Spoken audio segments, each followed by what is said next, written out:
بسم اللہ الرحمن الرحیم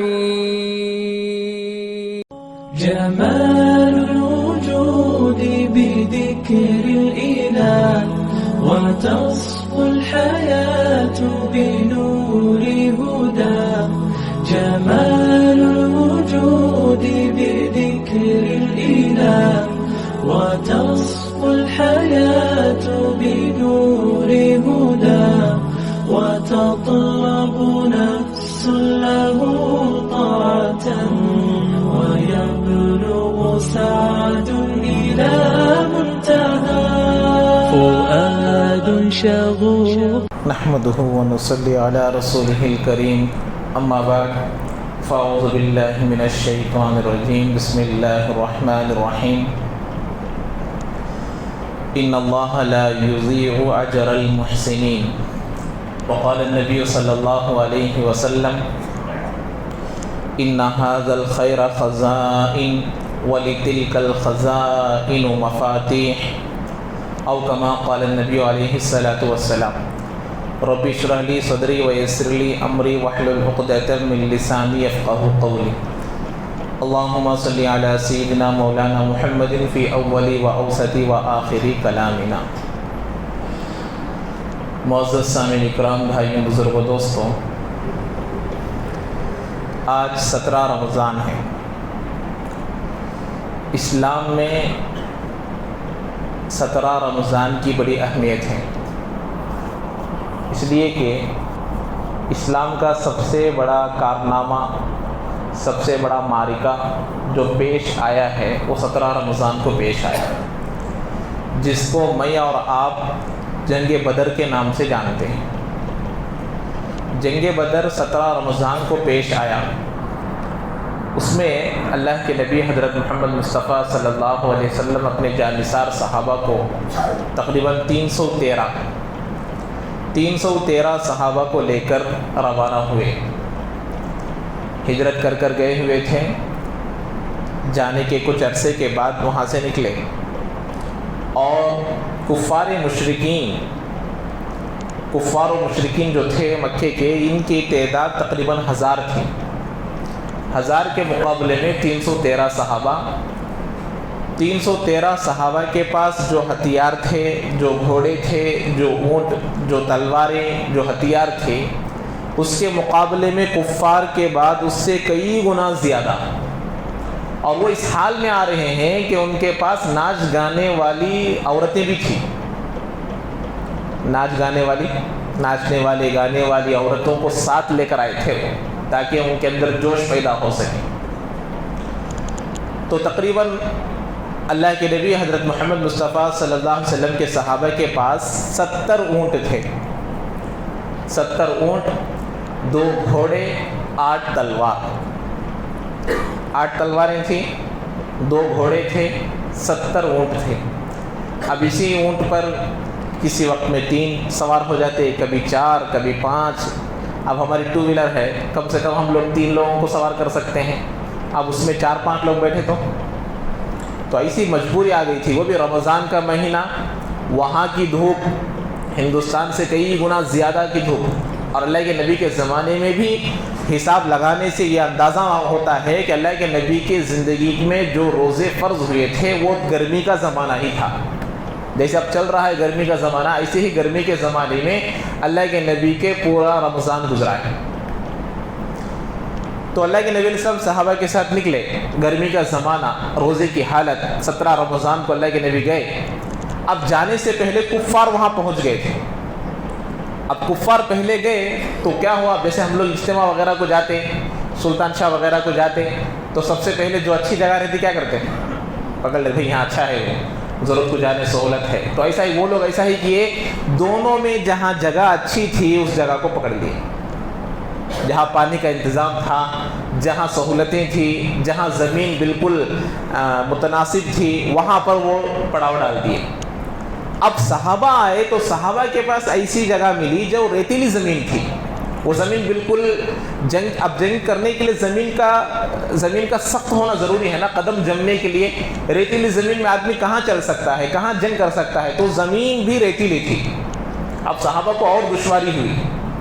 تو اب اللہ کے نبی علیہ السلام اس تمام حالتوں کو دیکھ کر، ان نوعیتوں کو دیکھ کر اللہ کے نبی علیہ السلام اپنے کمرے میں تشریف لے گئے۔ اب جا کر سجدے کی حالت میں اللہ کے نبی دعا کرنے لگے کہ اللہ یہ میرے جانثار صحابہ ہیں، یہ تیرے بندے ہیں، آج میں اعلاء کلمت اللہ کے لیے، تیرے دین کے لیے ان مٹھی بھر صحابہ کو ان کے مقابلے میں کرنے کے لیے، ان کا مقابلہ کرنے کے لیے ساتھ لایا ہوں۔ اگر آج تو ان کی مدد نہیں کرے گا، اگر آج یہ پورے شہید ہو گئے تو روئے زمین پر قیامت تک تیرا نام لینے والا نہیں رہے گا۔ اللہ کے نبی دعا کیے۔ اب ہونا یہ تھا، آپ لوگوں کو معلوم ہے جو حج کیے ہیں، جو عمرہ وغیرہ کیے ہیں، وہاں بارش بہت کم ہوتی ہے۔ سعودی میں، مکہ مدینہ میں بارش ہندوستان کے جیسا نہیں۔ اب اللہ کے نبی علیہ السلام کی دعا کی برکت سے بارش ہوئی۔ جو زمین ریتیلی تھی وہ زمین سخت ہو گئی۔ اب صحابہ جم کر کھڑنے لگے وہاں پر۔ اب معرکہ شروع ہوا، جنگ شروع ہوئی۔ اللہ کے نبی علیہ السلام کی دعا کی برکت سے اللہ تعالیٰ فرشتوں کو اتارا اور ایسی مدد کیا کہ بعض صحابہ کہتے تھے کہ ہم ہاتھ اٹھاتے تھے، تلوار اٹھاتے تھے، دشمن نیچے گر جاتا۔ فرشتوں کو نازل کیا اللہ تعالیٰ، جس کا ذکر قرآن میں فرمایا۔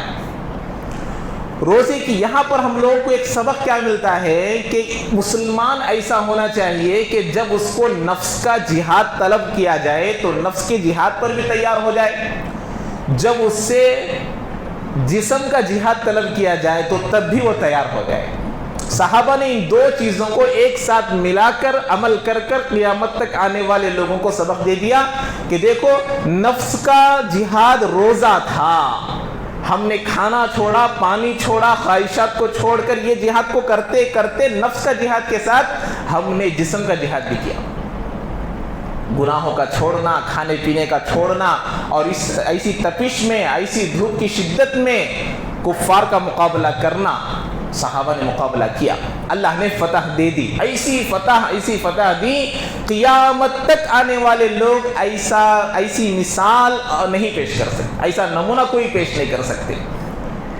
جب اللہ کے نبی علیہ السلام کے پاس تفتیش کرنے کے لیے کوئی بادشاہ کسی کو بھیجتا، ابو سفیان وغیرہ، جب ان کے لوگ ہی یا کوئی اور بھی بھیجتا، آ کر اللہ کے نبی کو اور اللہ کے نبی کے صحابہ کو دیکھ کر جا کر کہتے تھے، ایسے دیوانوں کو، ایسی دیوانگی کی محبت کو ہم نے آج تک نہیں دیکھا۔ اللہ کے نبی کے وضو کے پانی کو نیچے گرنے نہیں دے رہے۔ اللہ کے نبی کی بات زبان پر ہوتی ہے، وہ عمل کر کر دکھلاتے ہیں۔ ایسے صحابہ، ایسے جانثار صحابہ، ایسی قربانیاں دینے کے بعد اللہ نے کہا، یا ایھا الذین آمنوا آمنوا کما آمن الناس، اے ایمان والو ایمان لے کر آؤ جیسے وہ لوگ ایمان لے کر آئے۔ کون لوگ؟ صحابہ۔ اللہ کے نبی نے فرمایا، اصحابی کالنجوم، میرے صحابہ ستاروں کے مانند ہیں۔ فَبِأَيِّهِمْ اقْتَدَيْتُمْ اِهْتَدَيْتُمْ، ان میں سے تم جس کی بھی اتباع کرو، راہ راست پر پہنچ جاؤ گے، کامیاب ہو جاؤ گے، جنت مل جائے گی، اللہ کی رضامندی مل جائے گی، نبی کی رضامندی مل جائے گی۔ یہ صحابہ ستاروں کے میں، اللہ کے نبی کہہ سکتے تھے میرے صحابہ سورج کے مانند ہے، چاند کے مانند ہے، آسمان کے مانند ہے، سمندر کے مانند، نہیں، ستاروں کے مانند ہی کہا۔ کیوں؟ پچھلے زمانے میں ستاروں کو دیکھ کر منزلیں طے کی جاتی تھی۔ تم میں دنیا کے لوگ ستاروں کو دیکھ کر منزلیں طے کرتے ہیں، قیامت تک آنے والے لوگوں، تم میرے صحابہ کو دیکھ کر جنت طے کرو، تم میرے صحابہ کو دیکھ کر اللہ کی رضامندی کو حاصل کرو۔ تو اللہ کے نبی نے ستاروں سے تشبیہ دی ہے۔ جنگ ہوئی، اللہ کے نبی علیہ السلام کے صحابہ میں سے 14 صحابہ شہید ہوئے۔ جنگ بدر میں گئے تھے 313، کتنے شہید ہوئے؟ 14 شہید ہو گئے۔ اللہ کے نبی علیہ السلام کے صحابہ میں سے 14 کم ہو گئے۔ کامیاب مسلمانوں کو دو ہی چیزیں، یا تو دنیا کی فتح ملتی ہے، یا تو ان کو اللہ کی رضامندی کی شہادت ملتی ہے۔ دو ہی چیزیں مسلمانوں، اس میں سے ایک 14 صحابہ کو یہ مل گئی۔ اب ان کے کفار کے جو ہیں آئے تھے 1000 کے قریب، ان کے 70 جہنم رسید ہو گئے، 70 قید کر لیے گئے۔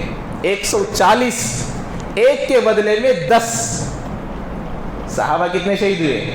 14، ان کے 70 قید ہو گئے، 70 جہنم رسید ہو گئے، تو ٹوٹل کتنے ہو گئے؟ 140، ایک کے بدلے میں 10 صحابہ، ایک کے بدلے میں 10 تھے۔ تو میرے بھائیوں یہ کارنامہ ہمارے لیے ایک سبق ہے کہ صحابہ نے ایسی ایسی قربانیاں دیے. تو آج صحابہ یہ بھی دیکھیے, اگر وہ سردی کا زمانہ ہوتا تو آج کا مسلمان کہہ سکتا تھا ارے وہ تو سردی کا زمانہ تھا کر لیے, ہمارے جیسا گرمی کا زمانہ ہوتا تو الگ بات ہوتی. حالانکہ وہ بھی گرمی کا زمانہ ہی تھا. کسی نے کہا بھئی صحابہ کے زمانے میں اگر پیدا ہوتے تو اچھا رہتا, بھئی دین پر عمل کرنا آسان رہتا تھا. یہ جا کو 1400 سال بعد پیدا ہوئے, یہ سب گناہوں میں پڑ کو یہ سب بہت مشکل ہو رہی. صحابہ کے زمانے میں تو اچھا عمل کرنے رہتا تھا. تو وہ بزرگ جواب دیے روزانہ فجر کی نماز تکبیر اولیٰ کے ساتھ پڑھ کر دکھاؤ, صحابہ میں پیدا ہونے کی بات تو بات کی بات ہے. روزانہ فجر کی نماز تکبیر اولیٰ سے پڑھنے کی طاقت نہیں ہے. ایک بزرگ ہے 17 سال تک میں نے کسی مقتدی کی پیٹھ نہیں دیکھی. 17 سال پہلی صف میں پڑھے ہیں. مؤذن مقتدی آنے سے پہلے مسجد کو آ جاتے تھے, سب سے پہلے آتے تھے اور سب سے آخر میں جاتے تھے. اور ہمارا معمول کیسا ہے, سب سے آخر میں آنا, سب سے پہلے جانا. جیسے مچھلی پانی کے باہر آنے سے تڑپتی ہیں, ویسا آج مسلمان مسجد میں آنے سے تڑپ رہا ہے کہ کب میں باہر جاؤں, کب میں میرے کاموں میں مشغول ہو جاؤں. تو میرے بھائیوں یہ ہمارے لیے سبق ہے کہ ایک تو نفس کا جہاد بھی ہے اور دوسرا جسمانی جہاد بھی ہے, جو اس میں صحابہ پورے طور پر کامیاب ہوئے ہے. تو صحابہ میں ایک حدیث مبارکہ ہے جس کو حضرت جی مولانا یوسف صاحب رحمۃ اللہ علیہ اپنی کتاب میں جمع کیے. اللہ کے نبی علیہ السلام فرماتے ہیں دنیا میں زندگی گزارنے والے جتنے لوگ ہیں ان میں 4 جماعتیں ہیں. کتنے ہیں بھائی؟ 4 جماعتیں ہیں. ان 4 جماعتوں میں سے 2 جماعتیں کامیاب, 2 جماعتیں ناکام. آپ دیکھ سکتے ہیں پورے اسی میں ہیں. سب سے پہلے اللہ کے نبی علیہ السلام نے فرمایا پہلی جماعت وہ ہے یولد مؤمنا ویحیا مؤمنا ویموت مؤمنا. پہلی جماعت وہ ہے جو مسلمان گھرانے میں پیدا ہوتا ہے, مسلمان بن کر زندگی گزارتا ہے اور مسلمان بن کر وہ مر جاتا ہے. یہ تو کامیاب ہے. دوسرا شخص اللہ کے نبی علیہ السلام نے فرمایا یولد کافرا ویحیا کافرا ویموت مؤمنا. کافر بن کر پیدا ہوا, کافر بن کر زندگی گزارا, مومن بن کر مرا. تو ابھی آپ کی شخص کیا ہو گیا؟ کامیاب ہو گیا. دونوں جماعتیں کامیاب. تیسری جماعت اللہ کے نبی علیہ السلام نے فرمایا یولد کافرا یحیا کافرا ویموت کافرا. یہ آدمی کہاں جائے گا؟ جہنم میں جائے گا, ناکام. چوتھی جماعت یولد مؤمنا ویحیا مؤمنا ویموت کافرا. اللہ تعالیٰ ہم سب کی حفاظت فرمائے. مسلمان بن کر پیدا ہوا, مسلمان بن کر زندگی گزارا, لیکن کافر بن کر مرا. یہ آدمی ناکام. یہ 2 جماعتیں ناکام ہیں. یہ چوتھے سٹیج میں ہم لوگ ہیں. زندگی پیدا ہوئے مسلمان میں, زندگی گزار رہے ہیں مسلمان میں, لیکن موت کیسی حالت میں آئے گی نہیں معلوم. اسی کے لیے ہے صحابہ میں سے بھی بہت سارے صحابہ بھی ایسے گزرے ہیں جو خاتمے کی فکر کرتے تھے کہ بھئی ہمارا خاتمہ کیسا ہوگا, ہمارا خاتمہ کیسا ہوگا. العبرۃ بالخواتم, عربی کا ایک جملہ ہے, اعتبار خاتمے کا ہوتا ہے, خاتمے کا اعتبار ہوتا ہے. اس لیے کہتے ہیں نا کہ جو بھی عمل ہے وہ آخر کا اعتبار, یعنی آخر میں جو جیسا ہوتا ہے اس پر فیصلہ ہوتا ہے. تو اس لیے اس کی فکر کرتے رہنا چاہیے. یہ حدیث بڑی قیمتی حدیث ہے جس میں 4 جماعتوں کا تذکرہ کیا اللہ کے نبی علیہ السلام, جس میں سے ہم چوتھے طبقے میں ہیں. ابھی فی الحال مسلمان بن کر پیدا ہوئے اللہ کے فضل سے, اب زندگی بھی گزار رہے ہیں. اس لیے ہر نماز میں, ہر رکعت میں سورہ فاتحہ کو پڑھتے ہیں اور ہر رکعت میں کہتے ہیں اہدنا الصراط المستقیم, اہدنا الصراط المستقیم. نماز پڑھ رہے ہیں, روزہ رکھ رہے ہیں, زکوٰۃ دے رہے ہیں, حج کر رہے ہیں, نیک کام کر رہے ہیں, مسلمان بن گئے, نبی پر ایمان, آخرت پر ایمان, قبر پر ایمان, دوبارہ زندہ ہونے پر ایمان, پھر بھی کہہ رہے اہدنا الصراط المستقیم. کا کیا معنی کہ اے اللہ چل تو رہے ہیں لیکن چلنے کی حالت میں موت دے. چل تو رہے ہیں. انبیاء اپنے اولاد کی فکر کرتے تھے. حضرت ابراہیم علیہ السلام, حضرت یعقوب علیہ السلام اپنے بیٹوں کو نصیحت کر رہے ہیں ما تعبدون من بعدی, میرے چلے جانے کے بعد کس کی عبادت کرو گے؟ اپنے بچوں کو پوچھ رہے ہیں. تو وہ جواب بھی ایسا ہی دے نعبد الہک و الہ آبائک, اے ابا جان آپ جانے کے بعد آپ کے جو اللہ ہے نا ان کی عبادت کریں گے, آپ کے ابا کے جو اللہ ہے ان کی عبادت کریں گے. جو ہمارے اسماعیل جو ابراہیم علیہ السلام ہیں ان کی عبادت کریں گے ہم لوگ؟ تو میرے بھائیوں خاتمے کی فکر کرنا چاہیے۔ آج مسلمانوں کا حال یہ ہو گیا، جتنا ایمان پر جتنا دین پر چلتے ہیں اسی کو دین سمجھ رہے ہیں۔ کوئی آدمی 5 وقت کی نماز پڑھ رہا ہے تو اس کو سمجھتا ہے کہ میں پورے طور پر دین میں ہوں۔ کوئی آدمی کچھ زکوٰۃ دے رہا ہے تو سمجھ رہا ہے کہ میں پورے دین پر ہوں۔ کوئی آدمی کچھ دین کا کچھ کام کر رہا ہے تو سمجھ رہا ہے کہ میں پورے دین پر ہوں۔ بقول امام غزالی رحمۃ اللہ علیہ، آپ دیکھتے ہیں نا دعوت و تبلیغ میں جا کر کسی کو دعوت دیں تو بھائی نماز کو آؤ، بھائی مسجد کے قریب ہے، نماز کو آتے نہیں، نماز کو آؤ، جا کو بولے تو کیا بولتے ہیں؟ یہ کیا میرے صاحب تمہیں مجھے بلاتے ہیں، میں آج تک جمعہ چھوڑا نہیں۔ دیکھ ہمارے بازو آدمی ہے، دیکھو انہیں اب تک جمعہ بھی پڑھا نہیں، اسے جا کو بلاؤ۔ انہیں اب تک کیا نہیں پڑھا؟ جمعہ نہیں پڑھا ہے، میں تو جمعہ آج تک چھوڑا نہیں۔ اور بعض لوگ کیسے رہتے ہیں؟ مغرب کی نماز پابندی سے پڑھتے ہیں، مغرب کی نماز نہیں چھوڑتے۔ اور بعض لوگ کیسے فجر کی نماز پابندی سے پڑھے۔ رمضان کے بعد کا حال بتا رہا ہوں، رمضان میں تو آدمی آ جاتا ہے، رمضان کے بعد یہ حال۔ مغرب میں پوچھا میں ایک مرتبہ، مغرب میں کیوں آتے؟ بولے مغرب جس دن نہیں پڑھتا اس دن میرے بیوی اور میری اماں کی لڑائی ہوتے گئے، مغرب پڑھے تو دونوں کی لڑائی نہیں ہوتے، اس لیے مغرب پڑھتا ہوں۔ فجر کے بارے میں پوچھا، فجر کی کو بھائی فجر ہی پڑھتے، دوسرے نمازیں نہیں پڑھتے؟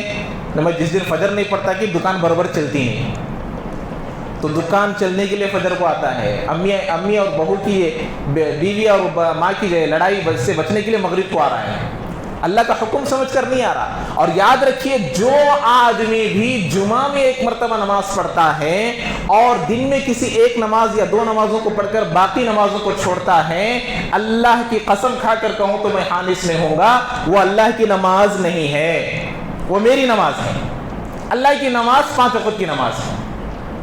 میں آدمی میرے دل میں جب آ رہا جب نماز پڑھ رہا تو میرے دل کی نماز ہوئی نا۔ اللہ کہہ رہے اقیموا الصلاۃ وآتوا الزکاۃ، نماز پڑھو نہیں بولے، نماز کو قائم کرو۔ پلر ہے، اس کو قائم کیا جاتا یا لگایا جاتا؟ قائم کیا جاتا، پرماننٹ۔ نکالنا کیا بولتے ہیں اسے؟ مویبل ہے کیا؟ وہ نکال بھی سکتے پھر بٹھا بھی سکتے، نہیں، قائم، اس کا قیام، فاؤنڈیشن، اس کو نکالا بٹھایا نہیں جاتا۔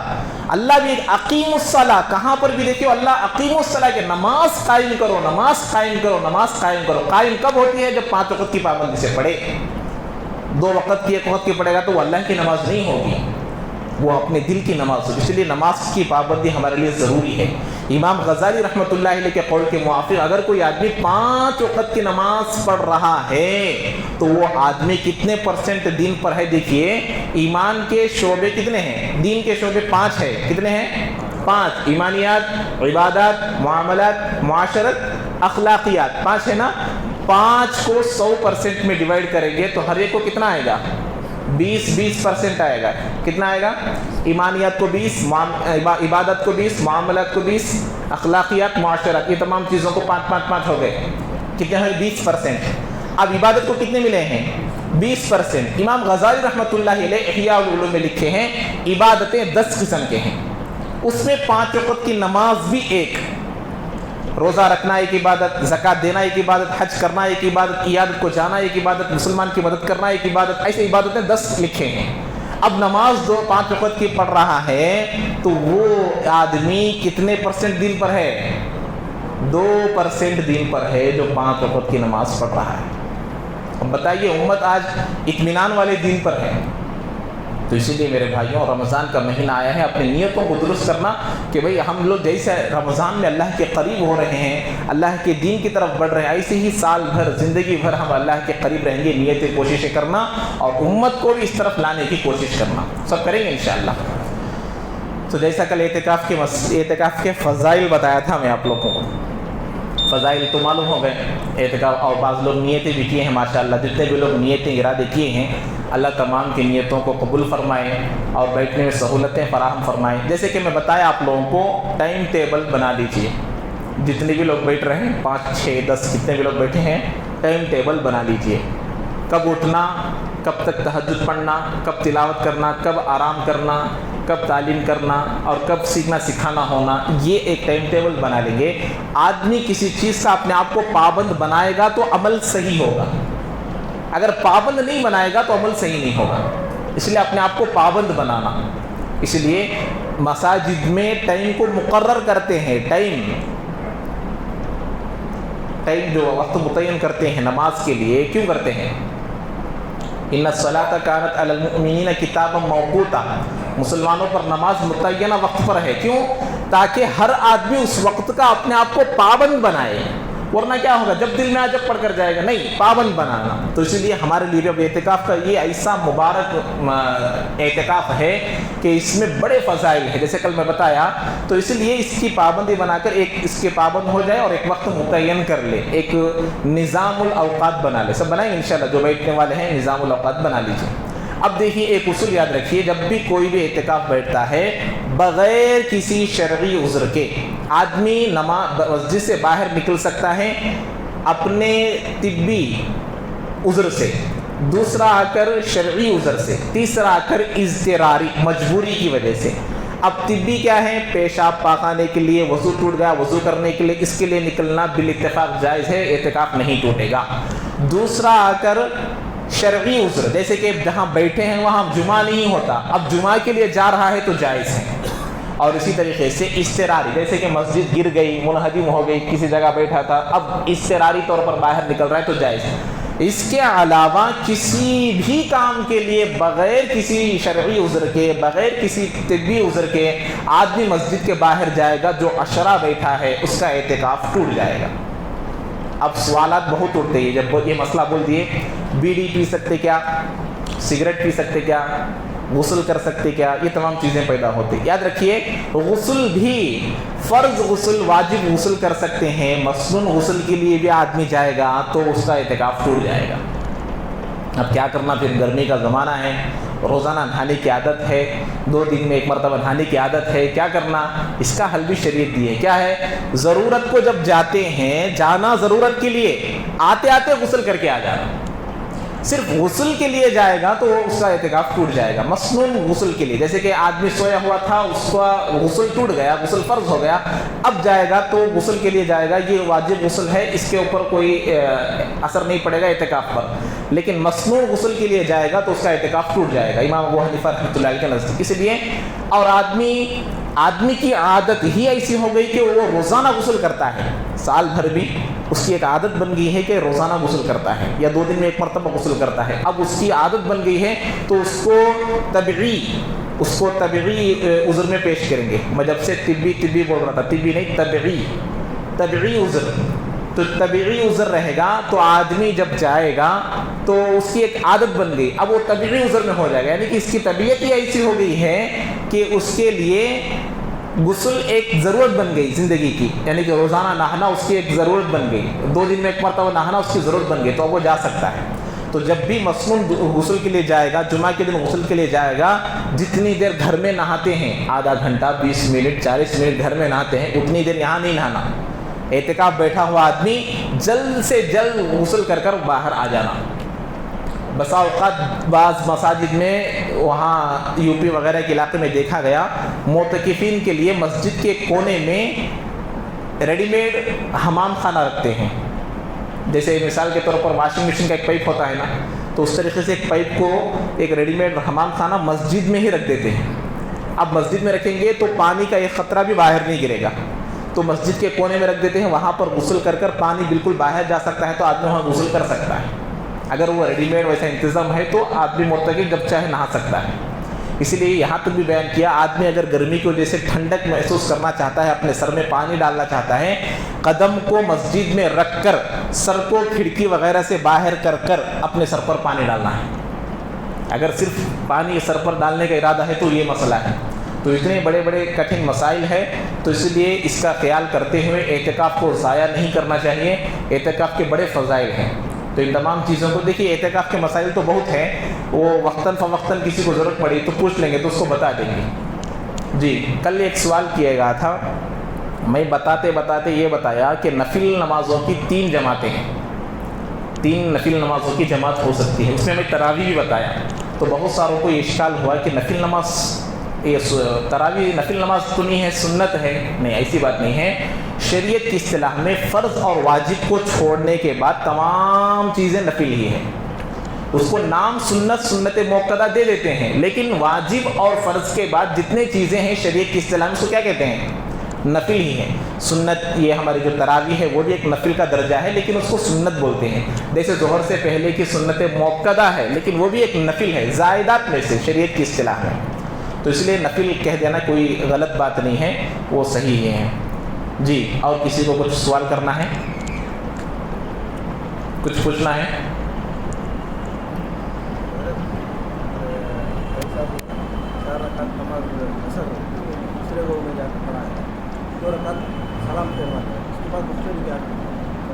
مختلف کیا کرنا؟ کہاں والے گا؟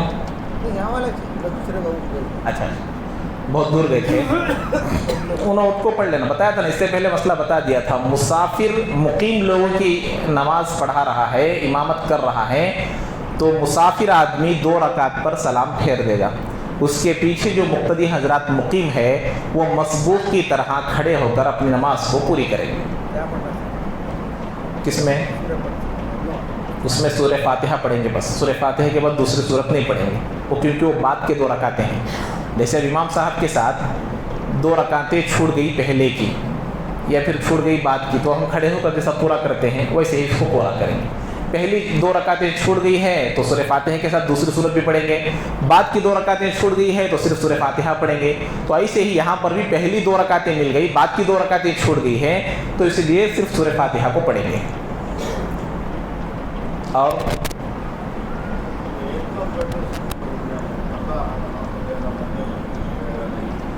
اعتکاف میں، ہاں دیکھیے، اعتکاف میں جو پردے کا انتظام کرتے ہیں وہ اعتکاف کو فاسد کرنے سے بچانے کے لیے۔ اب آدمی مسجد میں رہ کر بات چیت لوگوں سے کر سکتا ہے، لیکن اب آدمی کیا کرتا ہے، وہ رکھنے کی وجہ سے آدمی نماز پڑھتا اس کے اندر چلے جاتا۔ اب وہ اگر کھلا رہے گا، خواہ مخواہ دیگر باتیں کرے گا، دوسرے باتیں کرے گا، اب اس کے اندر گپ شپ کرے گا، تو اس سے بچانے کے لیے ہے۔ انتظام ہے تو کرنا بہتر، اگر نہیں ہے تو کوئی حرج نہیں ہے۔ آدمی خود اپنے عمل کی فکر کر لینا چاہیے کہ بھائی میرا اعتکاف ہے، اعتکاف کو ضائع ہونے نہیں دینا۔ بہت ساری چیزیں ہیں، تو میں بتایا نا، بیڑی سگریٹ اگر جو پینے والے رہتے ہیں وہ وضو کے لیے جب جاتے ہیں، وضو کے ساتھ ساتھ اگر اس کی ضرورت پڑ گئی ہے، کیونکہ تو بھی ایک طبعی ضرورت بن گئی ہے اس کی، تو نہیں پینا چاہیے۔ جس کی عادت بن گئی ہے وہ وضو کرتے کرتے اس کی ضرورت کو پوری کر آ سکتا ہے، لیکن اسی کے لیے باہر جائے گا اعتکاف ٹوٹ جائے گا۔ تو یہ جو پردوں کا انتظام ہے یہ اعتکاف کے لوازمات میں سے نہیں ہے، اعتکاف کے لیے ضروری چیز نہیں ہے، لیکن کر لینا بہتر ہے تاکہ معتکفین کو دوسرے لوگ حرج میں نہ ڈالے، ان کا وقت بیکار نہ کرے، اس لیے کیا جاتا ہے بس۔ اور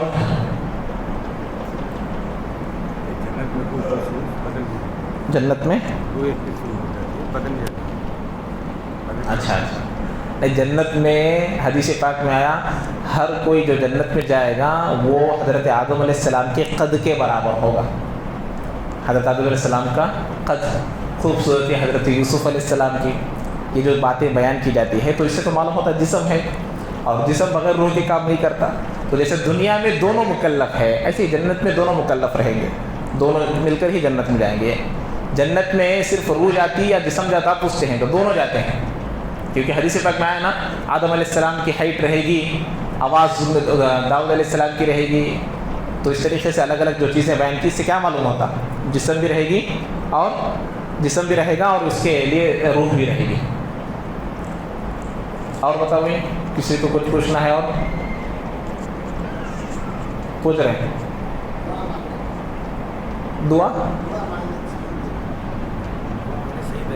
دعا مانگنے کا صحیح طریقہ نماز کے بعد کس کے بعد پوچھ رہے ہیں؟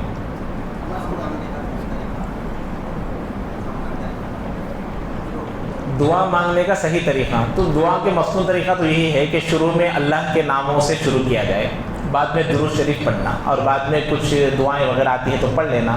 اگر آدمی کو نہیں آتی تو کم سے کم الحمدللہ رب العالمین کہہ کر شروع کرنا، اس کے بعد درود شریف جو بھی آتا ہے اس کو پڑھ لینا، اس کے بعد اگر عربی دعائیں آتی ہے تو پڑھ لینا، ورنہ اپنی جو زبان جانتے ہیں اس کو پڑھ لینا، زبان میں اللہ سے مانگ سکتے ہیں۔ آخر میں پھر درود پڑھ کر اللہ کی تعریف کر کر دعا کو ختم کرنا، یہ مصنون طریقہ ہے۔ اور رہا یہ ہاتھوں کو اٹھانے کا جو مسئلہ ہے، دونوں طریقے سے آپ لوگ تھوڑا سا اس کو فاصلے میں رکھ سکتے ہیں، اور اس طریقے سے بھی نہیں، اس طریقے سے بھی نہیں، تھوڑا اس کو اپنے اللہ کے نبی علیہ السلام کے بارے میں جب دعا کرتے تھے تو صحابہ نے فرمایا کہ ہم لوگوں کو اللہ کے نبی کے یہاں بغل سے سفیدی نظر آتی تھی، تو اس سے معلوم ہوتا ہے کہ اللہ کے نبی اپنے ہاتھوں کو اٹھاتے تھے، تو اتنا نیچے نہیں رکھتے تھے۔ تو آپ لوگوں کے لیے اختیار مسنون ہے، اب کوئی ایسا کر رہا ہے تو جا کر اس سے ٹوکنے کی ضرورت نہیں ہے، مسنون ہے، بس اپنے ہاتھوں کو تھوڑا اٹھا کر تھوڑا فاصلے میں رکھ سکتے ہیں۔ اور ٹھیک ہے، اللہ تعالیٰ ہم تمام کو عمل کی توفیق نصیب فرمائے۔